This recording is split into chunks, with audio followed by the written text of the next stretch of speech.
जय बापू, जय भीम, जय संविधान। मैं पूछना चाहता हूं, बाबा साहब अंबेडकर ने जिस संविधान का निर्माण किया, बाबा साहब अंबेडकर पंजाब सरकार की पोस्ट मैट्रिक स्कॉलरशिप योजना 245 करोड़ रुपए आवंटित ताकि अनुसूचित जाति के विद्यार्थियों को मिले उच्च शिक्षा। अगर मुझे ये स्कॉलरशिप ना मिलती तो शायद मैं अपनी पढ़ाई जारी न रख पाती। 2,31,000 विद्यार्थी पंजीकृत, 92 करोड़ की रकम दी जा चुकी। मैं AI/NML हमेशा से पढ़ना चाहता था। अगर स्कॉलरशिप नहीं होती तो मैं कभी भी एडमिशन नहीं ले पाता इस कोर्स में। मुख्यमंत्री भगवंत सिंह मान की कोशिशों से पंजाब बन रहा है रंगला पंजाब। करने इस देश को संविधान के निर्माण के साथ उन्होंने जो दिशा तय की, उन बाबा साहब अंबेडकर को कानून मंत्री से इस्तीफा क्यों देना पड़ा था,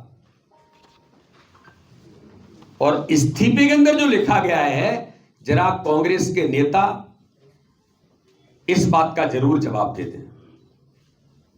इसलिए मैंने कहा कि जन्मस्थली पर आने से पहले जो घोर अपमान आपने बाबा साहब अंबेडकर का किया है, जरा उनसे पहले माफी मांगिए, तब कदम रखिए। और इस्तीफे के बाद घोर घमंड किसको कहते हैं? नेहरू जी ने कहा था कि ठीक है, इस्तीफा दे दिया तो इससे क्या होने वाला है? कुछ होने वाला नहीं, ऑन रिकॉर्ड है, ये बाबा साहब ने कहा है। बाबा साहब अंबेडकर ने जब मंत्री परिषद से इस्तीफा दिया था तो सदन में उन्हें बोलने का मौका तक नहीं दिया गया। अपने त्याग पत्र में बाबा साहब अंबेडकर ने पंडित नेहरू के खिलाफ बहुत कुछ लिखा है। कांग्रेस ने आज तक इसे बाहर क्यों नहीं आने दिया? संविधान में हर व्यक्ति को बोलने का अधिकार है, लेकिन संविधान बनाने वाले बाबा साहब अंबेडकर को भी कांग्रेस ने इस अधिकार से वंचित किया था।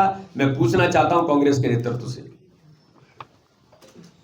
उन्होंने अपने इस्तीफे में लिखा था कि मैं वित्त और उद्योग क्षेत्र में पढ़ा लिखा व्यक्ति हूं, भारत के सबसे योग्य व्यक्ति थे। अगर मुझे उनसे जुड़ा एक भी विभाग नहीं दिया गया और एक भी संसदीय कमेटी का हिस्सा नहीं बनाया गया, मुझे कानून मंत्रालय तो दिया मगर ईमानदारी से काम करने नहीं दिया गया, मुझे हिंदू कोड बिल के कार्य को पूरा नहीं करने दिया गया, केवल एक वर्ग की चिंता की गई। और उन्होंने स्पष्ट तय किया है कि केवल मुसलमानों की चिंता की गई, लेकिन SC और ST को उचित संरक्षण प्रदान नहीं किया गया। प्रधानमंत्री का सारा ध्यान तुष्टीकरण की राजनीति में मुस्लिम समुदाय के प्रति समर्पित रहता है। मुसलमानों को दिए जा रहे संरक्षण से कोई आपत्ति नहीं है, लेकिन क्या देश में केवल मुसलमानों की सुरक्षा आवश्यकता है?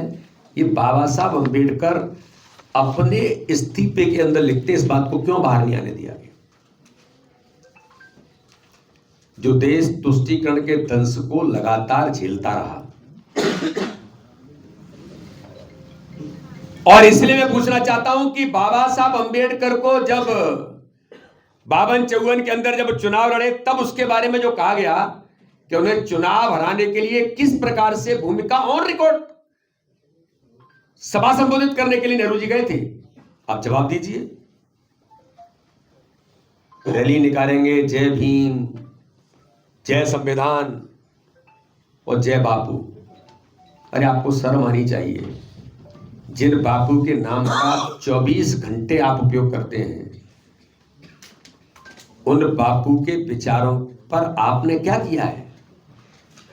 मुझे गर्व है इस बात का कि बापू के विचारों को जमीन पर जनता तक एक 140 करोड़ लोगों के मन के अंदर ले जाने का काम किसी ने किया तो भारत के प्रधानमंत्री नरेंद्र मोदी जी ने किया है। बापू कहते थे स्वच्छता के अभियान के लिए, आज स्वच्छ भारत बापू के सपने को पूरा करने का काम भारत के प्रधानमंत्री मोदी जी कर रहे हैं।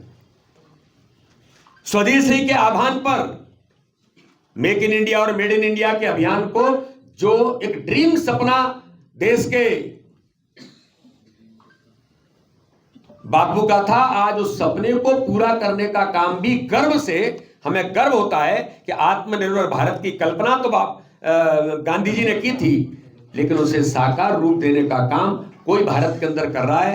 तो प्रधानमंत्री नरेंद्र मोदी जी भारतीय जनता पार्टी की सरकार कर रही है। मैंने सुना कि आज की प्रेस कॉन्फ्रेंस के अंदर कांग्रेस के 3 बड़े बड़े लीडर्स इकट्ठे हुए और वो क्या कह रहे थे।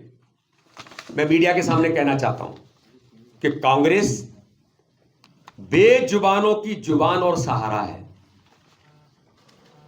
मैं मीडिया के माध्यम से पूछना चाहता हूं, बेजुबान किसे कहा गया है? उन कांग्रेस के नेताओं को आज जवाब देना पड़ेगा कि बेजुबान कौन है। क्या आप दलित समाज को बेजुबान मानते?